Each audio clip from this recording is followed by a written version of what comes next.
Imaginé dans les années 1920 par Béatrix Farrand, pionnière de l'architecture du paysage aux États-Unis, les jardins singuliers de Dumbarton Oaks se situent à Washington, D.C., sur les hauteurs de la capitale fédérale américaine.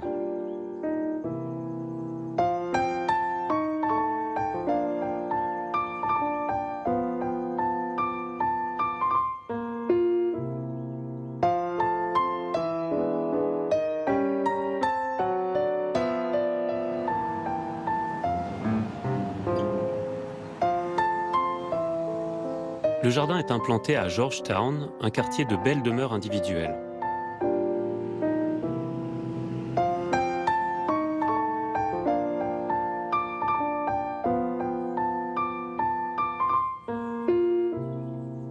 La propriété est achetée en 1920 par un couple de diplomates, Robert et Mildred Bliss, qui souhaitent créer un havre de verdure au cœur de la ville. Aujourd'hui ouverts au public, les jardins sont la propriété de l'université de Harvard. À flanc de collines, ils sont organisés en terrasse pour épouser la topographie des lieux.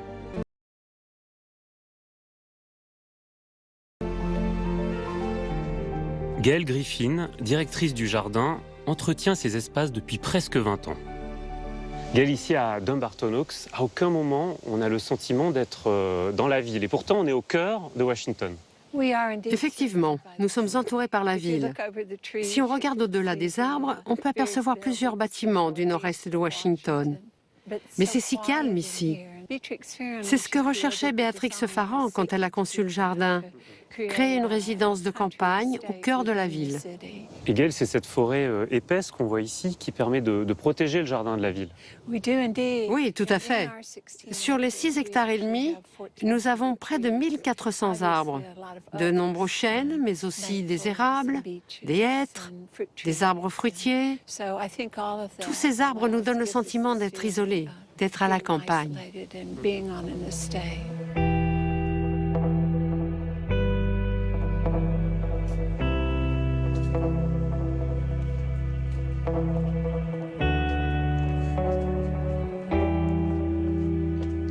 Gail, comment Béatrix Farrand va-t-elle connecter chacune de ces terrasses? Comment vont-elles dialoguer les unes avec les autres? Elle les relie grâce au chemin, aux matériaux de construction des murs, à la sensation de mouvement en arrivant jusqu'ici et en permettant d'apercevoir cette terrasse au-dessus et de voir celle du dessous. Et ce sont les usages de ces terrasses qui vont déterminer leur taille. Je pense que dans la plupart des cas, les proportions ont été pensées pour s'adapter à l'inclinaison, pour une progression le long de la pente. Par exemple, l'urne terrasse est censée être l'antichambre du rose garden, pour observer les roses depuis le dessus. J'ai toujours pensé que le rose garden ressemblait à une salle de bal. Quand les roses sont en pleine floraison, on dirait des danseuses. Quand Farrand a dessiné le jardin, le sycomore était déjà là. Toujours très attractif, il nous attire vers le bas du jardin.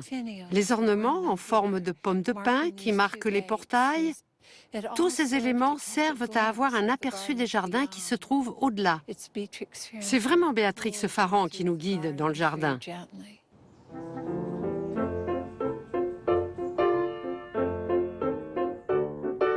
Les terrasses partent de la demeure au sommet de la colline. Elles se succèdent le long des pentes abruptes du domaine, reliées entre elles par de nombreux escaliers et de petits chemins pavés. Le potager, des arbres fruitiers et des pelouses ferment le jardin et marquent la limite avec le parc forestier en contrebas.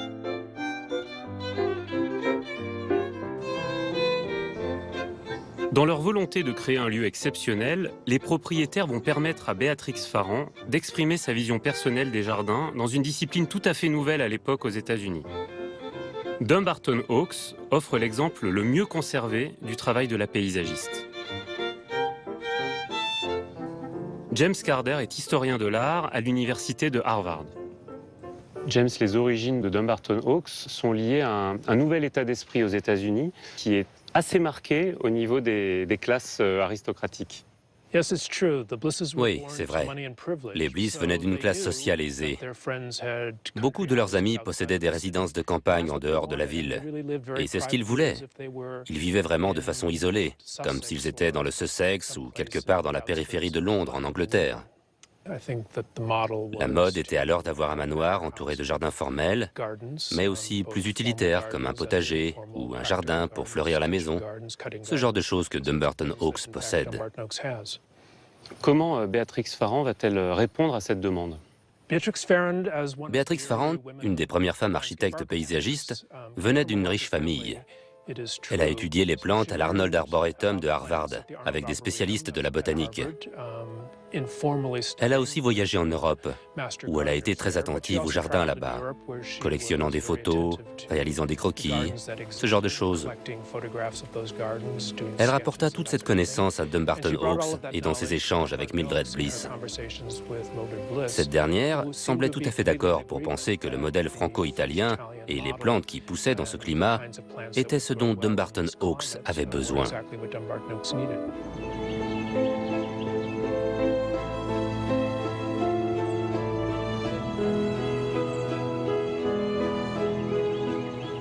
North Vista est une illusion. D'ici, on voit bien les marches qui montent au niveau supérieur. C'est seulement quand on arrive en haut de la terrasse que l'on comprend l'effet d'illusion de cette vue. Si on se retourne, on ne voit aucune marche. On a l'impression que la pelouse est parfaitement à niveau. Ça accentue la profondeur et la distance de la perspective. C'est vraiment un de ses chefs-d'œuvre.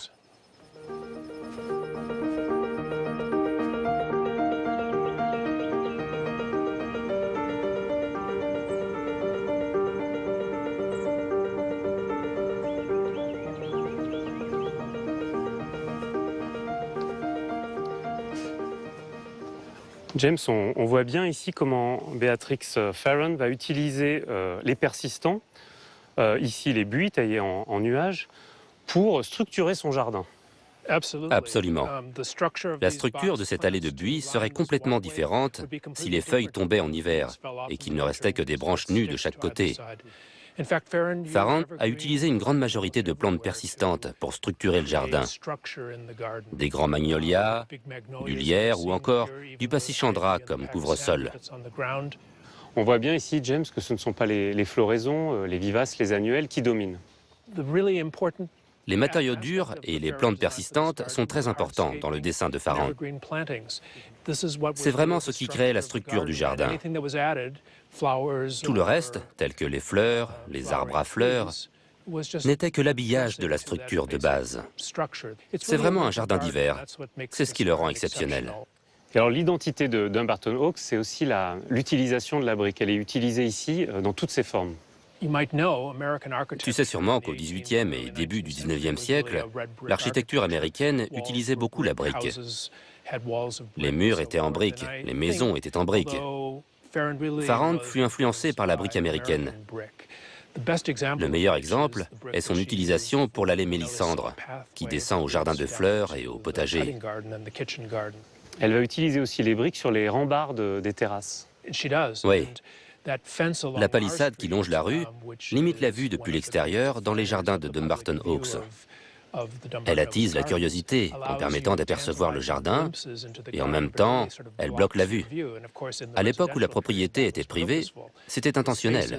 Les espaces sont juste suffisants pour que le public comprenne que quelque chose de magique a été créé de l'autre côté du mur.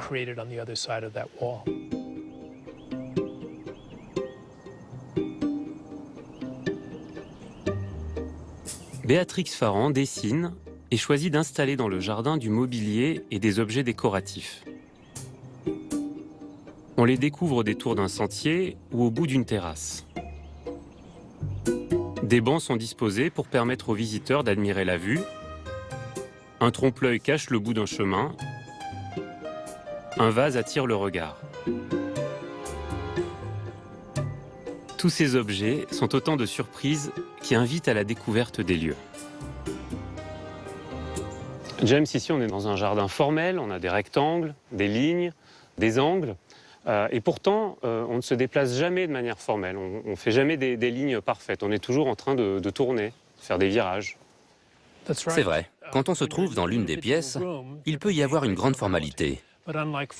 Mais contrairement à Versailles, par exemple, où on sait que ce qu'il y a à droite va être symétrique à gauche, ce n'est pas le cas à Dumbarton Oaks.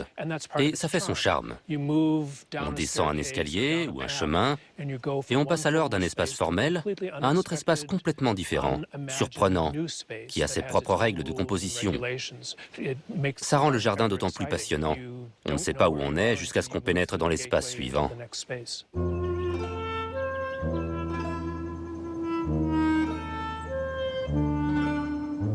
Dumbarton Oaks est un jardin imaginé par deux femmes. Pendant près de 30 ans, Béatrix Farrand et Mildred Bliss travaillent en étroite collaboration. Mildred Bliss voyageait beaucoup. En 1922, débute une correspondance dans laquelle les deux femmes vont échanger leurs idées afin de donner naissance au jardin.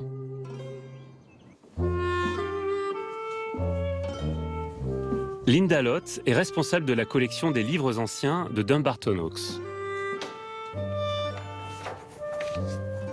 Linda, ce sont les échanges de lettres entre Miss Bliss et Miss Farrand. Quel rôle va jouer cette correspondance dans la construction du jardin? C'est le début de leur association, ainsi que de leur amitié. On a deux femmes de la même classe sociale. Madame Bliss était très intelligente, très cultivée. Elle voyageait beaucoup et savait ce qu'elle voulait. Mais aussi Farrand, qui était une architecte paysagiste d'expérience, avait à l'esprit ses propres idées de conception. Et nous avons des années de correspondance entre les deux femmes. Et alors, à la lecture des lettres, on a le sentiment que Farrand laisse beaucoup de place à l'hésitation et à l'expérimentation. On le voit bien dans les lettres. Ça, c'est suite à sa première visite. Elle écrit « Ne voyez pas dans ces mots autre chose que des suggestions et des annotations, le résultat d'une rencontre de quelques heures seulement avec le jardin. Ils sont sujets à évolution et modification de la part des propriétaires et de la paysagiste. » On peut voir qu'elle hésite un peu. Elle ne se prononce pas sur la manière dont le jardin devrait être conçu. Elle fait juste des propositions. Et alors, elles s'amusent toutes les deux puisqu'elles s'envoient des images de référence. Oui, voici un exemple. Dans ses écrits, Madame Farrand note qu'elle s'est inspirée de la tonnelle d'André du Cerceau au château de Montargis. Voici le livre, publié à la fin du XVIe siècle. Vous voyez, le dessin, on peut retrouver la forme des arches. Les mêmes proportions. Exactement. Et Farrand ne va pas dessiner de plan. C'est un jardin qui n'est pas figé, c'est un jardin qui évolue. Il n'y a jamais eu de plan d'ensemble pour le jardin. On peut voir au travers des dessins et des correspondances que leurs idées changent et évoluent.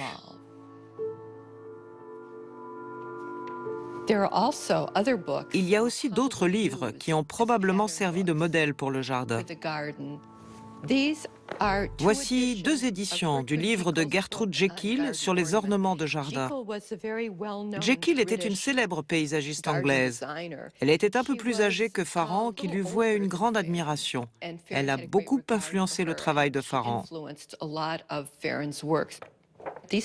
Ces deux livres contiennent des images, des photographies de la campagne que Jekyll avait compilées. Et je pense vraiment que Farrand avait suggéré à Madame Bliss de l'utiliser comme ouvrage de référence. Une réalisation intéressante, ce sont les toits dans le potager. Elles ont copié le toit en ogive du château de Meurceley dans le livre de Jekyll. La texture, la forme, les lignes, les proportions sont très similaires. C'est étonnant parce qu'on a vraiment le sentiment qu'elle veut ramener une patine. Elle veut presque vieillir son jardin. Oui, en donnant à Dumbarton Oaks une apparence plus ancienne que la réalité.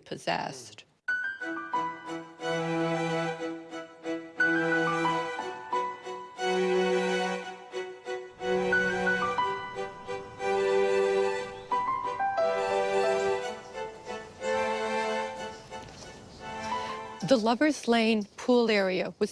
Lovers Lane Pool est décrit par Farrand comme inspiré du Bosco Parasio de l'Académie des Arcades à Rome.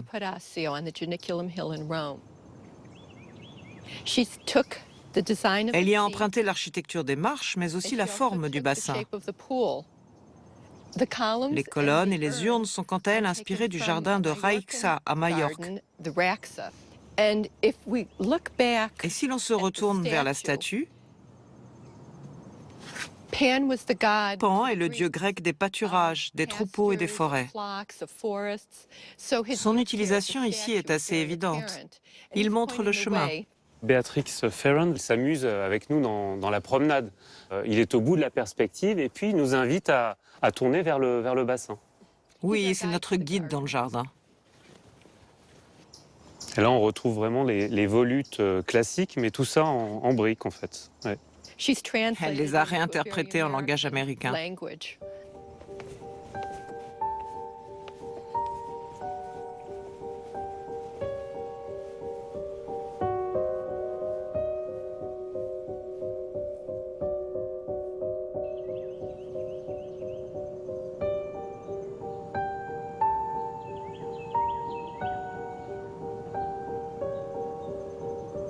En contrebas du jardin, le parc forestier de Dumbarton Oaks constitue la partie plus sauvage de la propriété.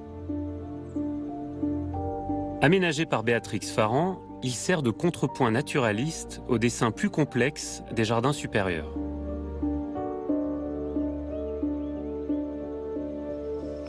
Maureen Joseph est architecte paysagiste pour les parcs nationaux à qui les propriétaires ont légué ce bois. Elle travaille à la conservation et à la rénovation des espaces pensés par Beatrix Farran. Ce ne sont que des arbres natifs des États-Unis qui ont été plantés ici? Farran a utilisé principalement des espèces natives. Elle a planté des tsugas un peu plus haut là-bas. On a aussi des cornouillers natifs et il y a aussi un oranger des Osages. Il a un fruit très particulier. C'est un arbre natif des États-Unis, mais pas de cette région. Il est originaire du Midwest, de l'Oklahoma, du Kansas et du Texas. Ce fruit est utilisé pour faire des arrangements floraux. On s'en sert comme objet décoratif dans les bouquets de fleurs. Mais si ça te tombe sur la tête, ça peut faire très mal aussi. Ça peut être dangereux car ce fruit est assez lourd. Ça fait probablement 1 livre ou peut-être même 1 kilo. Ça, c'est un arbre qui est de la même famille que notre mûrier en Europe, mais qui ne fait pas du tout les mêmes fruits.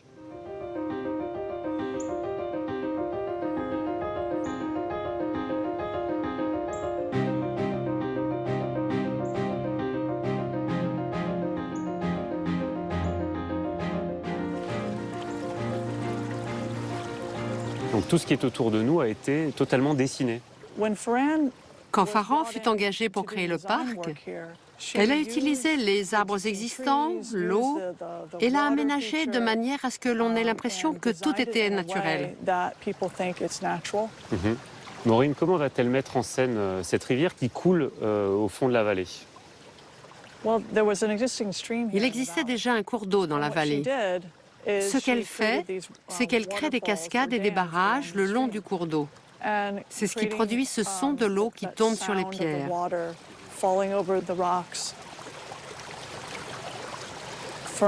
Farran a pu créer cette incroyable oasis au cœur de la ville. Je pense que d'une certaine manière, elle a interprété la volonté des Bliss, cette vision qu'ils avaient. Partir d'un jardin formel, puis au style informel, enfin au paysage sauvage. Elle a toujours eu cela à l'esprit dès sa première visite dans les années 1920.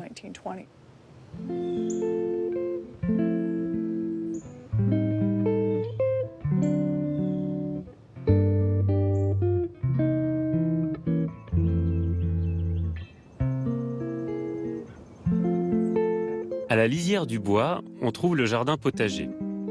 À l'époque des Bliss, il contribue à l'approvisionnement des cuisines. Par la suite, devenu trop cher en personnel, il est remplacé par un jardin ornemental.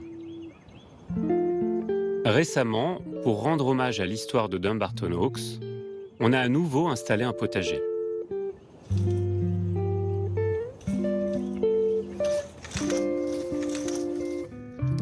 Marc, ici on voit des grandes lignes de romarin et de sauge. Alors je suppose que c'est pour structurer le potager. On est plutôt dans un potager qui est productif ou un potager ornemental?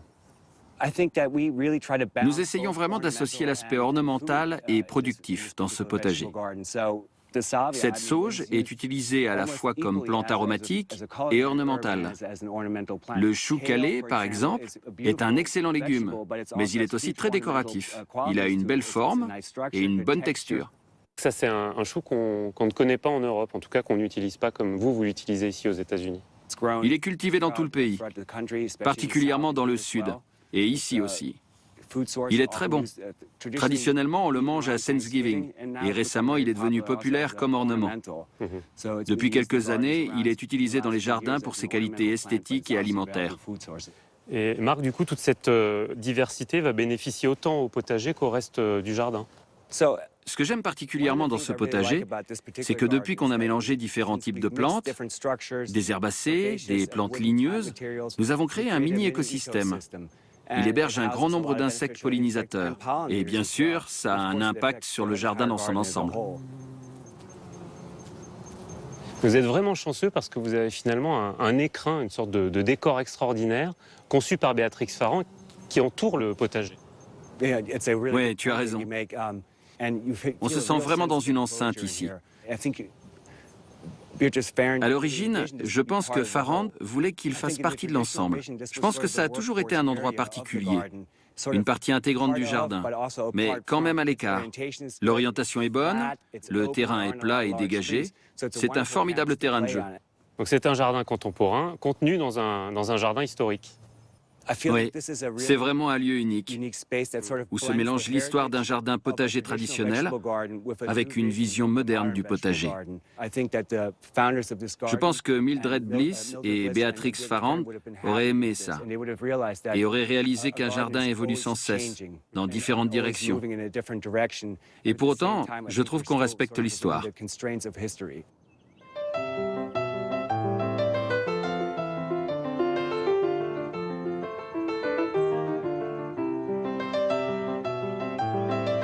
Les jardins en terrasse de Dumbarton Oaks ont évolué au fil du temps.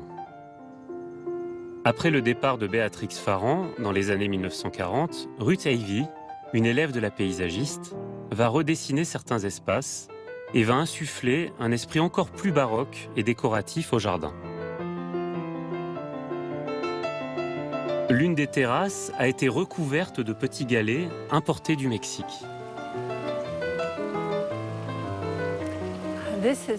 Voici le Pebble Garden. Il a été conçu par Ruth Avey au début des années 1960. C'est à peu près à la période où Robert Bliss est mort. Mildred Bliss dira de ce jardin, c'est son chant du cygne. Avant que Ruth Avey ne dessine le Pebble Garden, Béatrix Farrand l'avait aménagé en terrain de tennis, adjacent à la piscine. C'était donc beaucoup plus fonctionnel qu'ornemental. Alors pourquoi elle décide d'abandonner ses cours de tennis au profit d'un jardin beaucoup plus ornemental? En vieillissant, les goûts de Mildred Bliss ont changé. Quand elle travailla avec Ruth Avey, les choses devinrent beaucoup plus élaborées et beaucoup plus sinueuses. Et là, Gaëlle, on peut voir les armes de la famille Bliss, la gerbe de blé et leur devise. Oui, la devise Quod Severis Metis signifie « vous récoltez ce que vous avez semé ». En d'autres termes, tu obtiens dans la vie ce que tu crées. Ce jardin, Dumbarton Oaks, c'est finalement un jardin qui est très calme, je trouve. On ne voit pas beaucoup de touristes, pourtant on est en plein centre-ville. Est-ce que finalement, ce n'est pas le secret le mieux gardé de Washington, D.C.? Je ne connais pas les autres secrets. Je pense que c'est dû à son aspect intimiste. On peut se perdre et se sentir complètement seul. De plus, c'est un jardin qui n'est pas prétentieux. Il est juste beau, paisible. Et c'est ce qui m'étonne le plus.